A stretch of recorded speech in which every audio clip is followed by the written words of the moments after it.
Hello and welcome to the new edition of Africa Today. And we start with a report from Egypt, and a new report, a UN report said Egypt is the first investment destination in Africa for the second consecutive year.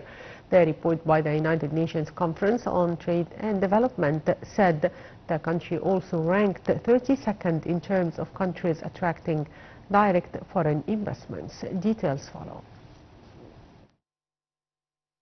The media center of the cabinet highlighted Egypt's tireless efforts to adapt to the repercussions of consecutive global crises, lure more investments, improve national economy's competitiveness, boost its resilience, and increase ability to absorb internal and external shocks through taking necessary measures to improve investment climate, including adopting legislative and institutional reforms and developing financial and monetary policies. This came in a report by the center that included infographics on UNCTAD's report that considered Egypt the first destination for foreign direct investment (FDI) among African countries, receiving 18.6% of total investments channeled to Africa, which are estimated at $52.6 billion in 2023. The economic zone of Suez Canal alone clinched deals worth $10.8 billion in the green ammonia and hydrogen domains, not to mention the new $4 billion deal announced by a group of investors to produce green hydrogen.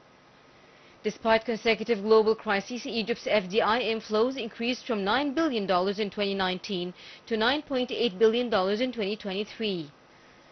Egypt ranked 32nd in terms of countries attracting direct foreign investments, according to the report.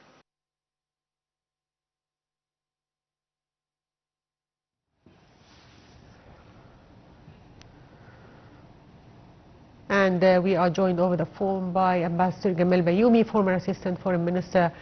Good afternoon, sir. Good afternoon.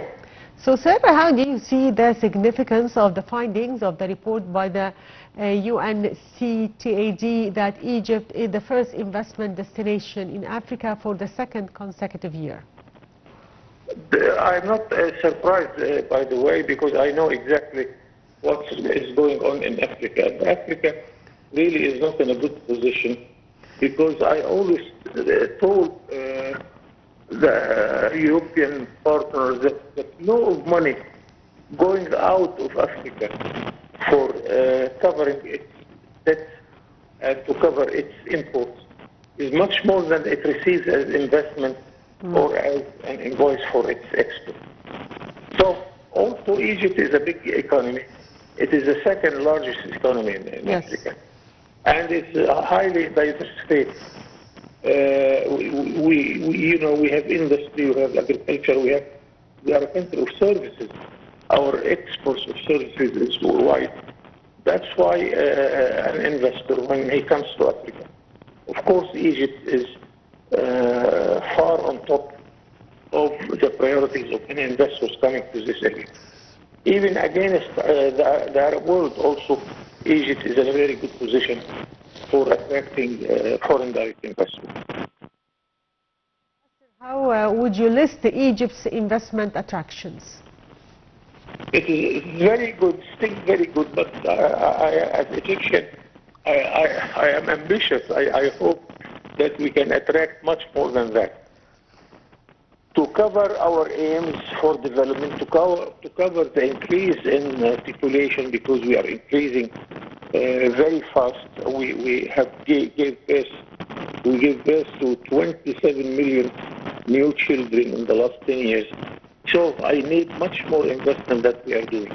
Although we are on top of Africa and the Arab world, but still this is not enough to cover all our aims and our goals.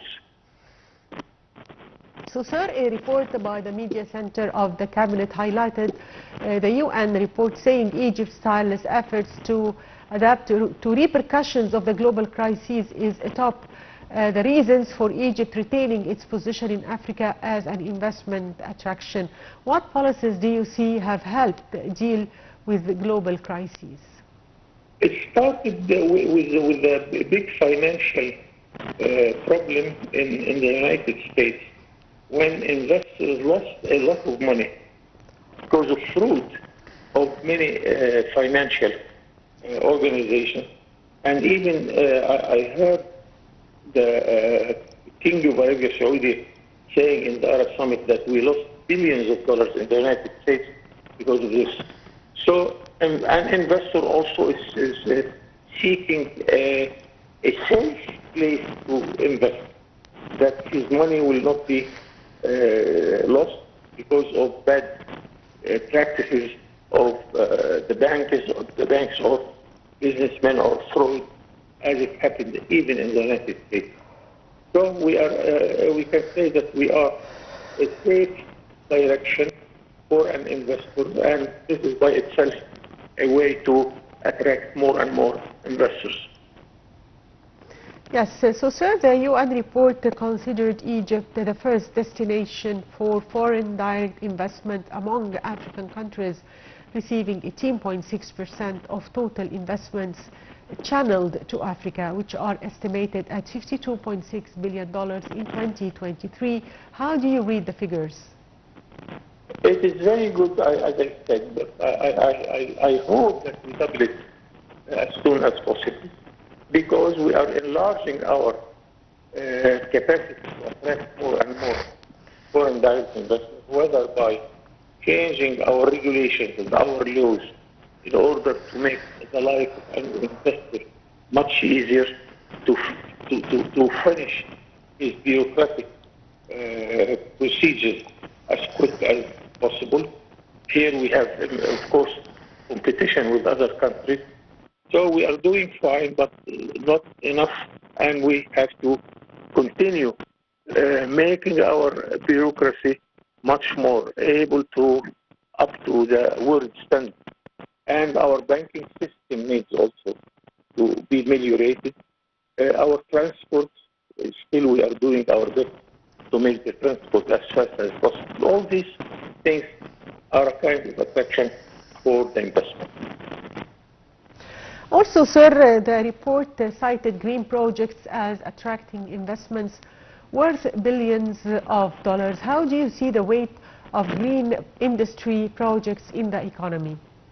This is a new fashion. It is very good that Egypt is responding to the needs of the new kind of investment. And of course, energy also is the word. And also we have hosted the environment, the international conference in Sharm el-Sheikh. So Egypt is well known now that it is a country which is taking care of all the necessary steps in order to make our environment healthy. And this one kind of a healthier environment, and the new investment is going for also for green investment. Mr. Ambassador, how would you elaborate on the importance of direct foreign investments to the economy? We need it very much, but unfortunately, lately in the last few days, I realized that some people are jealous of the foreigners, and they want only Egyptians who invest in our country. This is not enough, because of what I mentioned, that we have a tremendous increase in the birth rate. We want to cover the birth rate by 3 times the rate of birth rate. This means that we need to grow by 7-8% annually. This year we are around less than 5%. How we can do 7 or 8%? By investing 1/3 of our income, while our savings are still 15-16% of our income. How we can fill the gap? Either by borrowing, which is not the best way to cover, or we allow foreign direct investment to come. And foreign direct investment can come through Egyptians living abroad, through the Arab world, and the best is through Europe, Americas, and other foreign countries, because they come also with new technologies and new industries which we need. This is a formula which I see making us need more and more for foreign direct investment. And we have to make our mass media defend the foreign direct investment, because I think that the mass media is not doing a good job to defend our need for foreign direct investment. Ambassador Gamal Bayoumi, former Assistant Foreign Minister, thank you, sir, for being with us. And back to our reports from Africa, and Rwandan President Paul Kagame was gearing up Tuesday for a fourth term in office after winning a thundering 99.15% of the vote in an election where only two challengers were allowed to run against him. Details follow. Partial results issued by Rwanda's Election Commission 7 hours after polls closed showed that President Paul Kagame had won 99.15% of the vote, even more than the 98.79% he got in the last poll 7 years ago. Democratic Green Party candidate Frank Habineza could only muster 0.53% and independent Philippe Mpayimana 0.32% according to the results issued with 79% of ballots counted. In an address from the headquarters of his ruling Rwandan Patriotic Front RPF, the 66-year-old thanked Rwandans for giving him another 5 years in office. Full provisional results are due by July 20 and definitive results by July 27. The bespectacled 66-year-old leader is credited with rebuilding a traumatized nation after the 1994 genocide, but he is also accused of ruling in a climate of fear at home and fomenting instability in the neighboring Democratic Republic of the Congo. Over 9 million Rwandans, about 2 million first-time voters, were registered to cast their ballot, with the presidential race being held at the same time as legislative elections for the first time. Kagame won more than 93% of the vote in 2003, 2010 and in 2017, when he again easily defeated the same two challengers. He has overseen controversial constitutional amendments that shortened presidential terms from 7 to 5 years and reset the clock for the Rwandan leader, allowing him to potentially rule until 2034. Rwandan courts had rejected appeals from prominent opposition figures Bernard Ntaganda and Victoire Ingabire to remove previous convictions that effectively disqualified them from Monday's vote. The Election Commission also barred high-profile Kagame critic Diane Rwigara, citing issues with her paperwork, the second time she was excluded from running.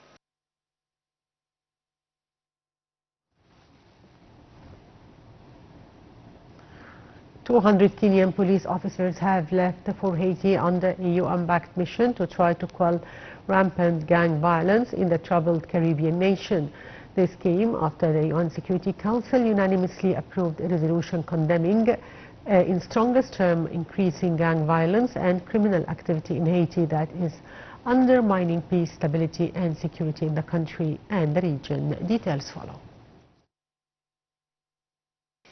Senior police officers in Kenya reported the deployment of further 200 Kenyan police officers after the East African nation sent some 400 officers to the violence-ravaged Haitian capital Port-au-Prince in June, part of a controversial offer to send some 1,000 police to help stabilize the country. The promise made by embattled President William Ruto, who is trying to calm roiling anti-government protests at home, has run into persistent legal challenges in Kenya. The officers reportedly had left on Monday night, traveling by chartered plane, as Kenyan police officers said more will be departing soon until they are all the 1,000. The East African nation is leading a force expected to number a total of some 2,500 personnel. Other countries, mostly in Africa and the Caribbean, are also contributing to the mission, which is blessed but not managed by the UN.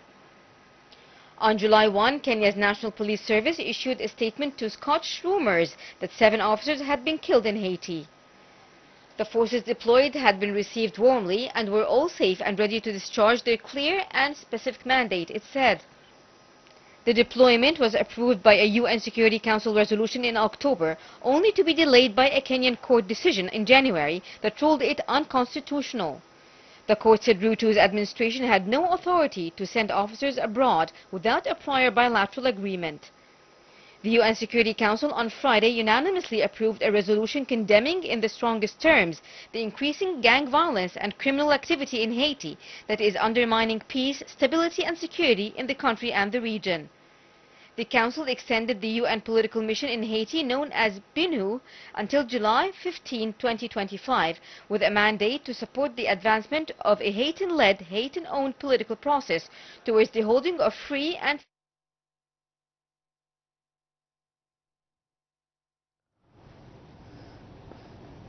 And by that, dear viewers, we come to the end of today's edition of Africa Today. Thank you for watching.